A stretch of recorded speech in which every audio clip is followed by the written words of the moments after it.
আপনার মধ্যে রয়েছে কি কোনো সুপ্ত প্রতিভা? আপনি কি চান আপনার প্রতিভার বিকাশ করতে? আপনার গান, নাচ ও আবৃত্তির প্রতিভাকে বিকশিত করতে আমরা রয়েছি আপনাদের সাথে। 24 আওয়ার্স টিভির পর্দায় আনন্দম নিবেদিত কথা, সুর ও ছন্দ অনুষ্ঠানটি দেখুন প্রতি রবিবার বিকেল 5:30 এবং পুনঃপ্রচার দেখুন প্রতি সোমবার সকাল 7:30। আপনিও যদি চান এই অনুষ্ঠানে অংশগ্রহণ করতে, তাহলে অবশ্যই যোগাযোগ করুন এই নাম্বারে 8583828924। বর্ষা করে যাব যাব, শীত এখনো দূর, এরই মধ্যে মিঠে কিন্তু হয়েছে রোদ্দুর। মেঘগুলো সব দূর আকাশে, পারছে না ঠিক বুঝতে ঝরবে নাকি যাবে উড়ে অন্য কোথাও খুঁজতে। থেকে থেকে তাই কি শুনি বুক কাঁপানো ডাক, হাঁকটা যতই হোক না জবর, মধ্যে ফাঁকির ফাঁক। আকাশ বাতাস আনমো না আজ, শুনি এ কোন ধ্বনি, চির নতুন হয়েও অচিন এ কার আগমনী। নমস্কার সকলকে, শুভ মহাষ্টমীর অনেকখানি শুভেচ্ছা। প্রত্যেক দিনের মতন আজও আমরা পুজোর আড্ডায় 24 আওয়ার্সের তরফ থেকে আপনাদের সবার সামনে। আর আজকের এই পুজোর আড্ডা প্রথমেই শুনেই বুঝেছেন, আজ কিন্তু আমরা কবিতায় থাকবো আপনাদের সাথে। আর আমার সাথে রয়েছে এমন কিছু ব্যক্তি, এমন কিছু লোকজন যাদের নাম মোটামুটি আপনারা অনেকেই জানেন। কবিতার জগতে এখন যাদেরকে এক ডাকে সবাই প্রায় চেনে, সেই চার বন্ধুর সঙ্গে আজ আমরা বসেছি আড্ডায়। আলাপ করি দিই। মহুয়া বক্সী, তথাগত খাঁ, মহুয়া বসু সেন আর প্রণমী ব্যানার্জি। হ্যাঁ, ঠিকই ধরেছেন, আজ কিন্তু আমরা কবিতায় থাকবো।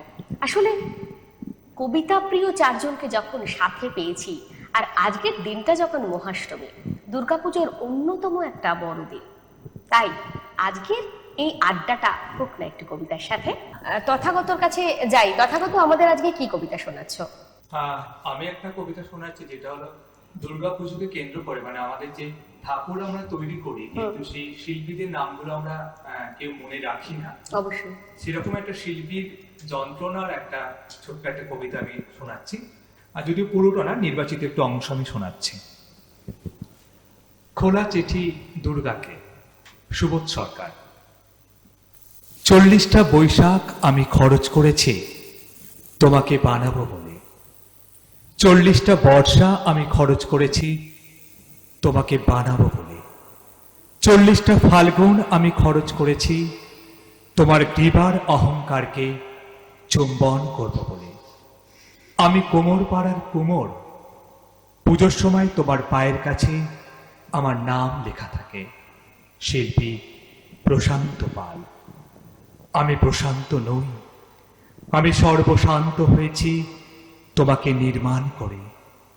প্রথমে তুমি ছিলে আমার মেয়ে, তোমার পিঠে মধ্যরাতে খুব গোপন চুম্বন করে বলেছি, তোমাকে আমি ছাড়ব না, তোমাকে আমি যেতে দেব না, তোমাকে আমি আমেরিকায় যেতে দেব না। মাত্র ওই কটা ডলারে তোমাকে আমি ছেড়ে দিতে পারি না। তোমার চুল যখন হয়ে উঠল নৈরিতের কালো মেঘ, কোনোদিন আমি তোমাকে 10 হাত দিতে চাইনি, কেননা আমার জ্বরের সময় সেই দুটো হাতে তুমি আমায় জলপট্টি দিয়েছ। তুমি আমার মা, মাতৃরূপিণী সংস্থিতা। তোমাকে আমি খোলা চিঠি লিখে রেখে গেলাম। মাটি মাখতে মাখতে, নিজেকে গলে মেশাতে মেশাতে তোমাকে বানাই। আমার এই আঙুলগুলো না থাকলে তুমিও থাকতে না। ওরা যখন তোমাকে এসে লরিতে তোলে, আমার বুক ফেটে যায়। কোন বাবা চায় তার মেয়েকে লরিতে তুলে দিতে? কোন প্রেমিক চায় তার পার্বতীকে লরিতে তুলে দিতে? কোন ছেলে চায় তার মাকে লরিতে তুলে দিতে? আমি ডলার চাই না, আমি শিল্পী হতে চাই না। আমি তোমার নৈরিতের কালো মেঘ হয়ে থেকে গেলাম। এটি প্রশান্ত পাল। তবে তথাগতর কবিতার সঙ্গে আমরা এটা বলতে পারি, এখন কিন্তু আমরা এই যারা মৃৎশিল্পী তাদের কিন্তু অনেকখানি সম্মান দিই, তাই না? একদম একদম। অনেক শিল্পী এখন অনেকখানি প্রচার পান, অনেকটা সম্মানও পান। আচ্ছা, আমি ফিরি মহুয়া, তোমাদের ওখানে যে পুজো চলছে আজকে মহাষ্টমী, নিশ্চয়ই সকালবেলায় অঞ্জলি দিয়ে এসছো। তো এবারের পুজো আর প্রত্যেকবারের পুজোর থেকে কিন্তু একটু আলাদা। আসলে বাঙালি বোধহয় এরকম পুজো দেখেনি, শুধু বাঙালি কেন, সারা পৃথিবী এরকম পুজো দেখেনি। তো তোমার পাড়ায় যেটা তোমার কিরকম মনে হলো, একটু অন্যরকম তো অবশ্যই, কিরকম অনুভূতি হলো? একেবারেই বলতে পারি অন্যরকম। দুর্গাপুজো বাঙালির কাছে একদম উন্মাদনা, অন্য রকম ব্যাপার। বিদেশে যেসব বাঙালি আছে তাদের কাছেও পুজোর ব্যাপারটাই পুরো আলাদা। আমাদের পাড়ার পুজো মানে বৈশালী পল্লীর পুজো, একদম আমাদের পাড়ায় হয়। কিন্তু এবারের পুজো একদম আলাদা, সেই ব্যাপারটাকে খুঁজেই পাচ্ছি না কোথাও। সেই আমাদের সেই উন্মাদনা, সেই অঞ্জলি, পাঁচজন করে দাঁড়িয়ে অঞ্জলি দিচ্ছে, আর অন্য সময় লোকের ঢল নামে পুরো, এই যে ব্যাপারটা, এটা তো এবারে খুঁজেই পেলাম না। ঠিক কথা, আসলে পুজো মানেই একটা মিলন, তাই না? পুজো মানেই একটা সবাই মিলে একসাথে একসঙ্গে থাকা, একসঙ্গে আনন্দ করা, সেই স্মৃতিটা এই এই সময়টা মনে হয় আমরা অনেক দিন মনে রাখবো। মানে এই যে দুঃখটা। প্রণমীর কাছে ফিরি। প্রণমী, তোমাদের ওখানেও কি একই রকমের অবস্থা? একদম, আমাদের হাওড়াতে, আমি তো হাওড়ায় থাকি, একদমই সেরকমই, একদম নির্ঝুম। সেই আলোর রোশনাই, সেই মানুষের ঢল, কোনোটাই একদম খুঁজে পেলাম না। তাও মনে হলো যে এর মধ্যেই আমরা ভালো থাকার চেষ্টা করি, এইভাবেই আমরা ডিস্টেন্স মেনটেন করে চলতে থাকি, তবেই তো আমাদের আগামী ভালো হবে, তাই না? সেই আসলে পুজো আমাদের কাছে একটা আনন্দ, কিন্তু তবু সবসময় একটা পুজোর মধ্যে, এইবারকার পুজোতে একটা বিষাদ মাখানো রয়েছে, মানে আনন্দের সঙ্গে একটা দুঃখের অনুভূতি। মহুয়া যে পাড়ায় থাকে, মহুয়া বক্সি, হ্যাঁ। তোমাদের পাড়াতে বড় বড় গোলপাড়, সমস্ত হ্যাঁ। পুজো হয়, হ্যাঁ, হ্যাঁ, পুজো সব হয়। বড় বড় পুজো হয়, কিন্তু এবারকার পুজোয় এবারে বোধ না, হয় এবারে লোকজনের একদমই সেইভাবে না, একদমই নয়। তার থেকেও বড় কথা, আমি নিজেই বেরোচ্ছি না, নিজে গৃহবন্দী হয়ে না, তবে আছি। হ্যাঁ, প্যান্ডেল খুবই ছোট করে হয়েছে, হ্যাঁ, সেরকম নয়, ভিড় সেইভাবে নেই, একদমই না, একদমই না।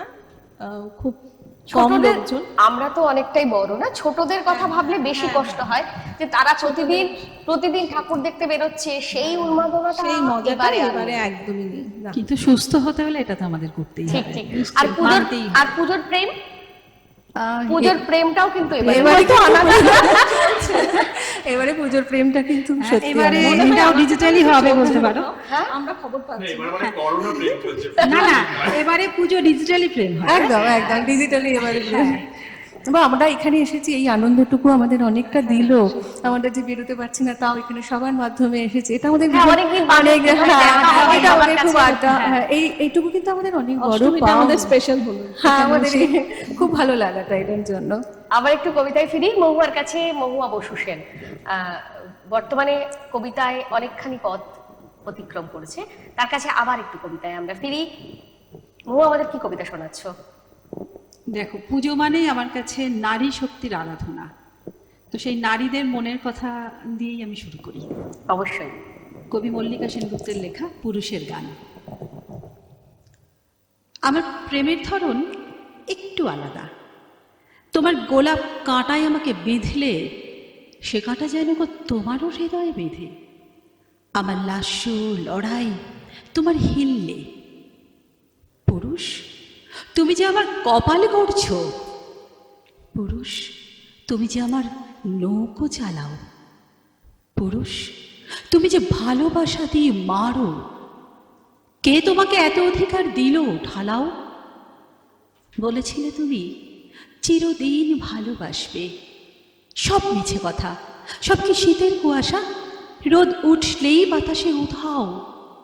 তোমার আদর সোহাগ এমনই দুরাশা।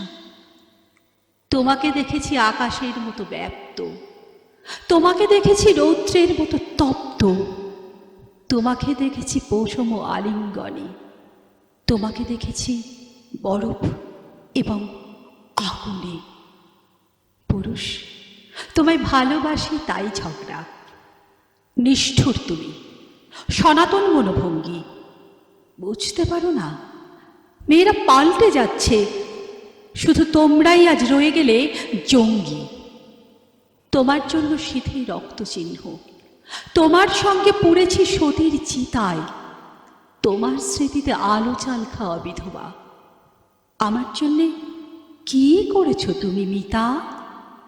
তুমি কি আমাকে সত্যিই ভালোবাসো? ভালোবাসো যদি কেন বা বুঝতে পারো না? তোমার মতোই আমিও একটি মানুষ, আমারও রয়েছে রক্ত, মাংস, তাড়না। ও পুরুষ, তুমি এত দাম্ভিক কেন গো? কখন তোমার পান থেকে চুল খসবে সেই ভয়ে আমি তটস্থ থাকি। সহসা তুমি ব্যথা দাও, তুমি দাও শ্লেষ, ব্যঙ্গ। আজকে মহাষ্টমীতে এই আড্ডায় বসেছি। মহাষ্টমী দুর্গাপুজোর সব থেকে গুরুত্বপূর্ণ দিন বোধ করি। আর আমরা জানি মা দুর্গা এবারে অসুর না করে বরঞ্চ করুণাসুর বধ করবেন। মানে আমাদের সবারই এরকমই একটা মনে আশা যে সেই করোনার যে প্রকোপ তা যেন দুর্গাপুজোর পরে একেবারে চলে যায়। আমরা তো এখনকার দুর্গাপুজো দেখছি। প্রণমী, আমাদের যদি পুরোনো দিনের কথা একটু যদি বলো। পুরোনো দিনের অষ্টমী মানেই মজা, সাজ, খাওয়া দাওয়া। অষ্টমীতে অনেকে নিরামিষ খান, কিন্তু আমার একটা কথা খুব মনে পড়ে, যেন আমার এক পিসিমা ছিলেন বাল্য বিধবা। তো উনি আমাকে, আমি তখন খুব ছোট, 9-10 বছর বয়স, উনি আমাকে জীবন্ত প্রতিমা করে একটা কুমারী পুজো করতেন।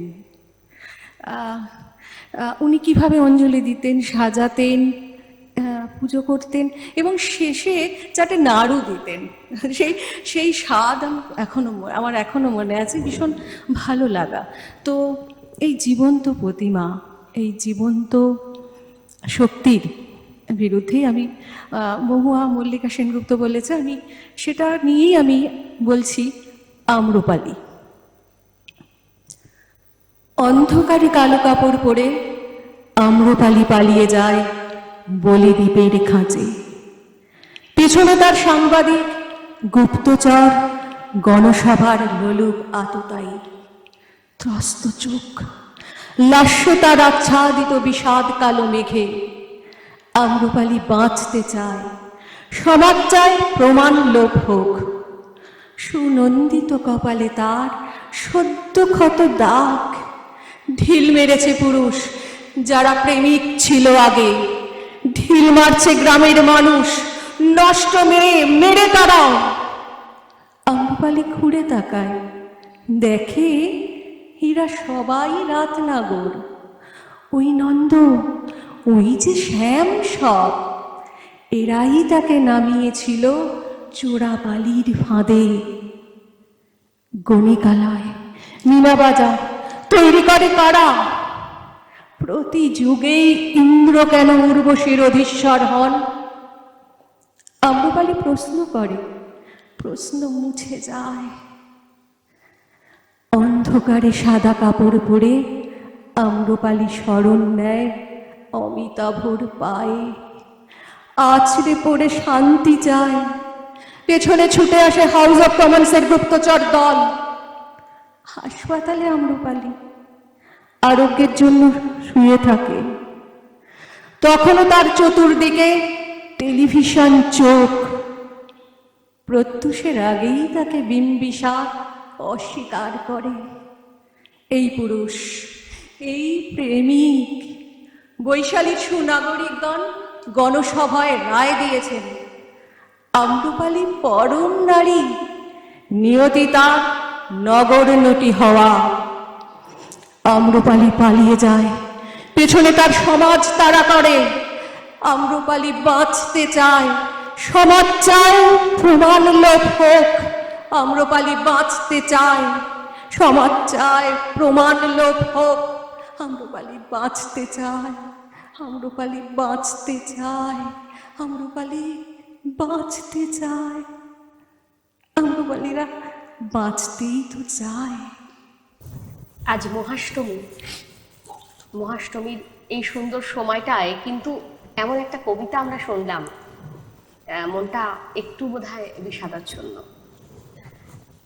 আমাদের সাথে রয়েছে তথাগত খাঁ। তার কাছে ফিরি আবার কবিতায় অবশ্যই, কারণ আজ আমরা যে আড্ডায় বসেছি, যাদেরকে নিয়ে বসেছি, তাদের প্রত্যেকেরই কিন্তু কবিতাই জীবন। কাজেই কবিতা তো শুনবই, আড্ডার সাথে সাথে কবিতাটা কিন্তু আমাদের বাড়তি পাওনা। তথাগতর কাছে ফিরি। তথাগত আমাদের কি কবিতা শোনাচ্ছ? আমরা যেহেতু এখানে আমরা মহাষ্টমীর আড্ডা, মহাষ্টমী মানে দুর্গাপুজো মানে কিন্তু নারী শক্তি, সবাই যেহেতু নারী শক্তি কবিতা বলছে একটা করে, আমি একটু কয়েকটা লাইন শোনাই। অমিত চক্রবর্তী, কবি অমিত চক্রবর্তীর দুর্গা।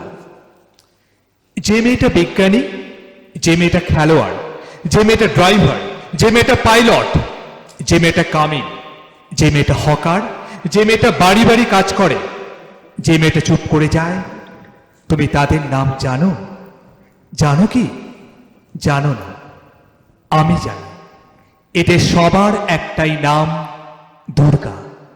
এদের শরীরে মনে স্নেহ, মমতা, প্রেম, ক্রোধ, বিদ্রোহ, আশা আর সংগ্রামে মেশা 10 প্রহরণ।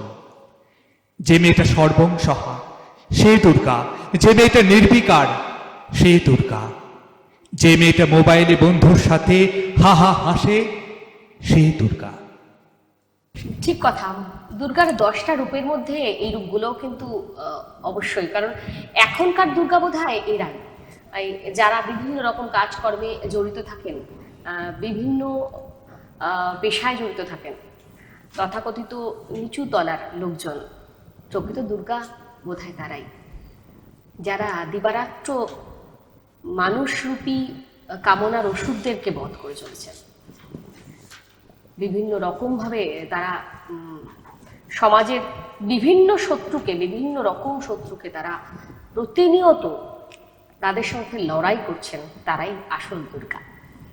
মহুয়ার কাছে ফিরি। মহুয়া, আমাদের কি শোনাচ্ছ? আচ্ছা, এই যে একটা মানে অন্য রকমের আলোচনা আমরা চলে এলাম, মানে নারী শক্তি, তো মানে আবহাওয়াটা না কেমন একটা আড্ডার থেকে একটু ভারী হয়ে গেল। তাহলে একটু ছোটবেলার কথা বলি। একদম ছোটবেলা কিভাবে, ছোটবেলার একটা, হ্যাঁ, আমাদের ছোটবেলা তো মানে পুজোটা বিরাট আনন্দের ছিল। আর সব থেকে বড় কথা, ছোটবেলা একটা লম্বা ছুটি পেতাম আমরা, একদম ভাইফোঁটার পরের দিন স্কুল খুলতো। এখন যেরকম লক্ষ্মী পুজোর পরের দিন স্কুল খুলে যেমন খুলেই পরীক্ষা, তো বাচ্চাদের প্রচন্ড চাপ। আমরা মনে পড়ে না কখনো পুজোর সময় বই খুলে বসেছি। এখনকার বাচ্চাদের চাপের থেকে বাচ্চাদের বাবা মা সবারই চাপ পড়ে তাই না? হ্যাঁ। তো এই প্রসঙ্গে একটা কবিতা মনে পড়ছে, কবি নীরেন্দ্রনাথ চক্রবর্তীর পুজোর প্যান্ডেল।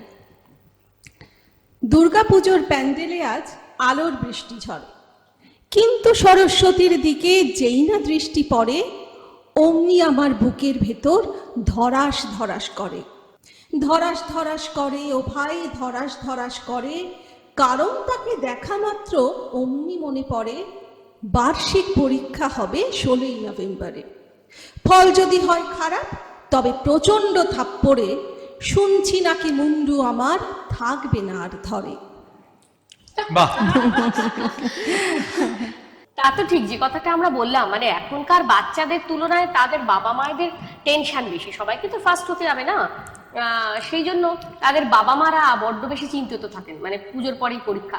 আমার মনে আছে, আমার ছোটবেলায় আমার মনে সারাটা দিন পুজো প্যান্ডেলে কাটতো। মানে সকালবেলা ঘুম থেকে উঠতাম, ব্রাশ নিয়ে প্যান্ডেল, তারপরে আবার বাড়িতে আসতাম, একটু কিছু খেয়ে দিয়ে আবার প্যান্ডেল, আবার বাড়িতে আসতাম, স্নান করে ভাত খেলাম, একটু ঘুমিয়ে আবার প্যান্ডেল, আবার সম্পূর্ণ স্বাধীনতা। হ্যাঁ, প্যান্ডেলটা পুরো অস্থায়ী হোটেল হয়ে যেত একদম একদম, মানে শুধু বাড়ির সঙ্গে সম্পর্ক, খাওয়াটা, সেটাই। আর কোনো সম্পর্ক নেই, মানে সারাদিন প্যান্ডেল। একদম, রাত্রিবেলা ওই সেটাই। 9:30 10টা আমাদের ইয়ে ছিল আর কি, ওই সময়ের মধ্যে ফিরতে হবে, বাবার একটু কড়া শাসন।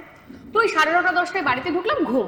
পরের দিন সকালবেলা এক রুটিন, মানে ষষ্ঠী থেকে দশমী, এই কটা দিন। আর দশমী নাচটা হতো তো, ভাসান নাচটা, ডাঙ্কুরা করে মানে ধনুকি নাচ, হ্যাঁ, ঢাকের তালে, এটা মানে মাস্ট একদম। তো এখনকার বাচ্চাদের কিন্তু পুজো নেই, মানে এই যে পুজোর যে আমরা সাংঘাতিক একটা মজা করতাম, সেই মজাটা কিন্তু নেই, তাই না? কি মহুয়া, তোমারও কি একই? একদম তাই। আমার খুব মনে পড়ে, তখন তো এত পুজো ছিল না, আমাদের বারোয়ারি তলা ছিল। সেই সকাল থেকে ওই বারোয়ারি তলায় আমরা 10-12টা ছেলে মেয়ে পাড়ার গিয়ে বসে থাকতাম এবং চেয়ার দখল করা হতো। এবং আমরা যখন কেউ বাড়ি ফিরতাম, সেই চেয়ারটা কিন্তু রাখা থাকতো, আর একজন ঠ্যাং তুলে বসে থাকতো। যতক্ষণ আমি না ফিরবো ততক্ষণ সে যাবে না, এইভাবে ওই গোল হয়ে ওখানটা বসে থাকতাম। আর পুজো হবে, প্রসাদ খাবো, ওখানেই বসে থাকবো। আর বড়রা কোনো সময় 2 টাকা 1 টাকা দিত, তখন এই টাকাই পেতাম। ওই টাকা একটু ঘুগনি কিনে খাবো, একটু ফুচকা কিনে খাবো, হ্যাঁ হ্যাঁ। এরকম তার মজাটা কিন্তু সত্যি অন্যরকম ছিল একদম, তাই না? পুজোতে যদি আমাকে কেউ আটানাও দিত, মানে এখন তো বাচ্চাদের বললে পরে তারা মানে কি করবে জানে আটা না, না চেনে তো এখনকার বাচ্চারা, সেটা তারা একটা- এটা ভাবতেই পারে না। মানে তখন মানে সেটাকে আমি রাজা, মানে ফুচকা খাবো মানে না, বিশাল তখন ব্যাপার। আটানায় কিছু হতো, যেমন হয়তো অনেক ছিল, 10 পয়সা তো তখন লজেন্স পাওয়া যেত। আটানায় কিছু পাওয়া যেত। এখন তো বাচ্চারা আটানায় কিছু পাবে না, সেটা তো তোমার ভাবতে হবে। আটা তো নেই, আটা তো উঠেই গেছে, উঠেই গেছে। 50 পয়সা। সেই সেই। আচ্ছা, আবার একটু কবিতায় ফিরি, আবার প্রণমীর কাছে ফিরি। প্রণমী আমাদের কি শোনাচ্ছ?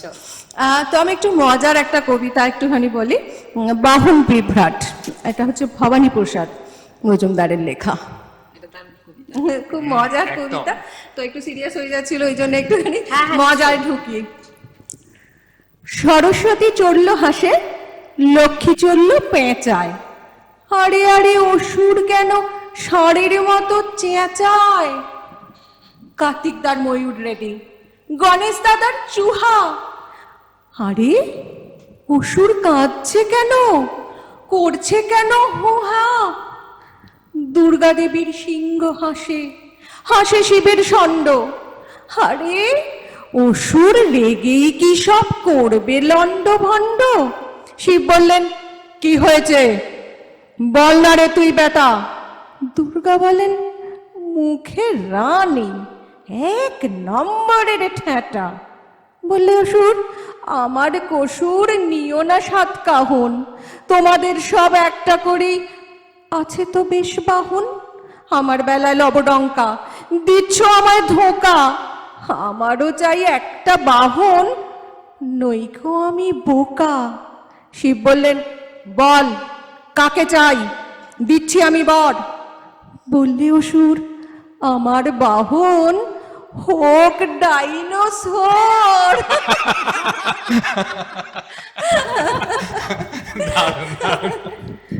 ফাটাফাটি একদম। তবে এখন কিন্তু ডাইনোসর নেই, তাহলে করোনা শুট। তাই তাই। তাই, সেটাই। আচ্ছা, মৌয়ার কাছে ফিরি। মৌয়া আমাদের কি শোনাচ্ছ? সবাই তো একটু ছেলে মানুষই কবিতা বলছে, তো আমি একটু গম্ভীরেই যাই, এই রে। বাঙালি আমি যা করি। আমি একটু গম্ভীরেই ভালোবাসি, একটু নারী শক্তিরই আরেকটা পর্যায়ে যাই। আমি সেই মেয়ে শুভদা গুপ্তের, তবে এটা নির্বাচিত অংশ, কিছুটাই বলবো। একদিন হয়তো একদিন, হয়তো অন্য কোনো একদিন, আমার এই মিথ্যে পোশাক ছুঁড়ে ফেলে দিয়ে আমি হয়ে উঠবো সেই অসামান্যা।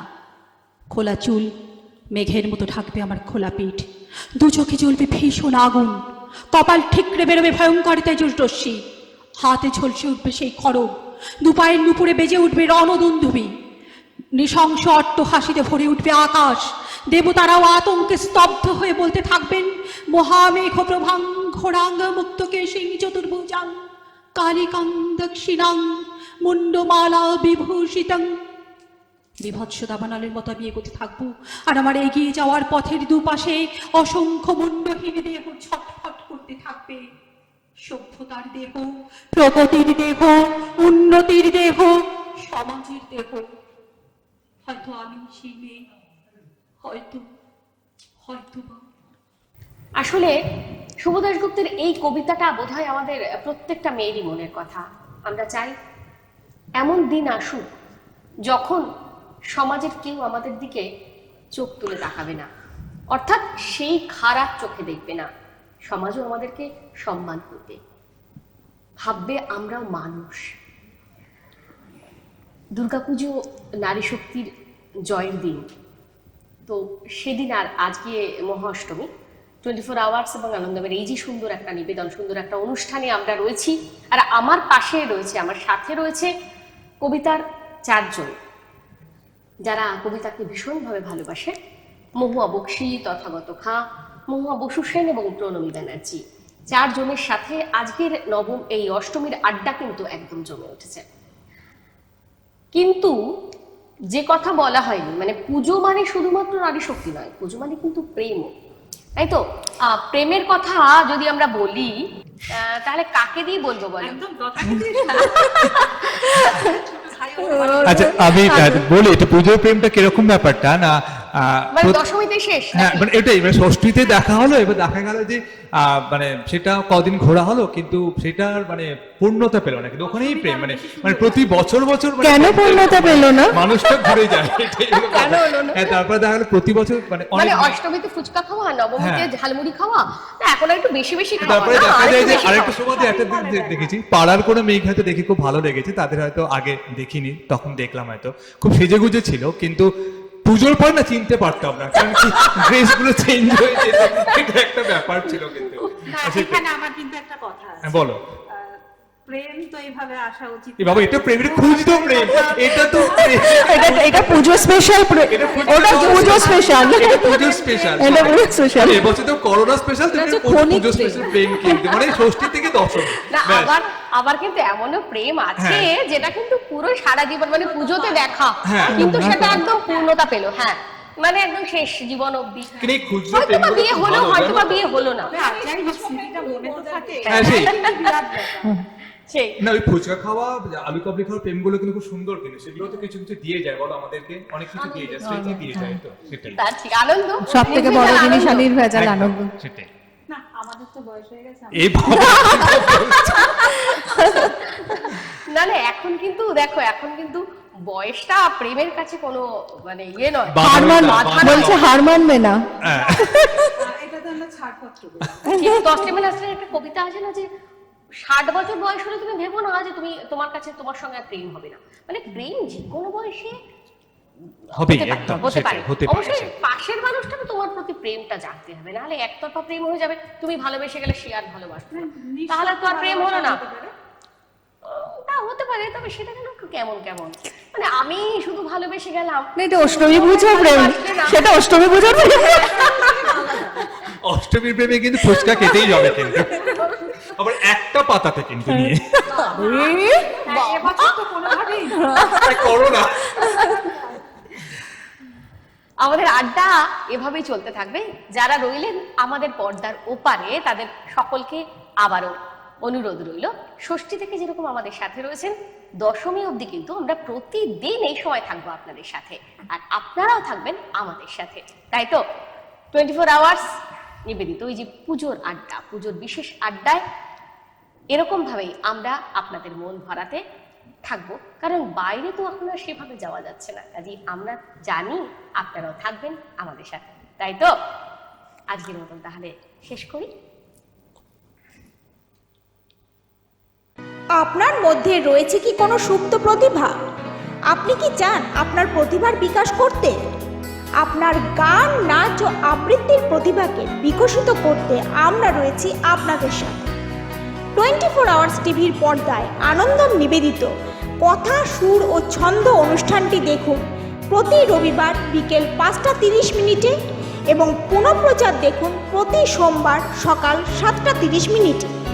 আপনিও যদি চান এই অনুষ্ঠানে অংশগ্রহণ করতে, তাহলে অবশ্যই যোগাযোগ করুন এই নাম্বারে 8583828924।